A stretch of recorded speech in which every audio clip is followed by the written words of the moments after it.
So here's my marriage story. I got married a couple days after I graduated from the Air Force Academy, and we immediately headed off to pilot training.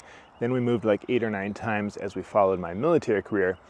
We weren't really ready to be married. We didn't know how to love each other well, and we just kind of settled into this groove of tolerating and avoiding each other and trying to make things work. I wish we would have gone to therapy right off the bat, and I wish we would have found some really good resources in those early days, but it took us 15 years to go to therapy, and even a couple years after we first started therapy to find the right resources and ideas to help us actually build the marriage that we wanted. Now, like most people who want to change their marriage, I started off with this very wrong-headed idea that my wife was the one who needed to change.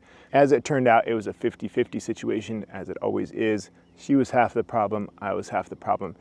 My half of the problem is the only thing that I can change, and so eventually, after many years, I finally figured out that I need to focus all of my effort and all of my attention on fixing my half of the problem. So yes, we eventually found the right therapist for us. We found the right books, we found the right ideas.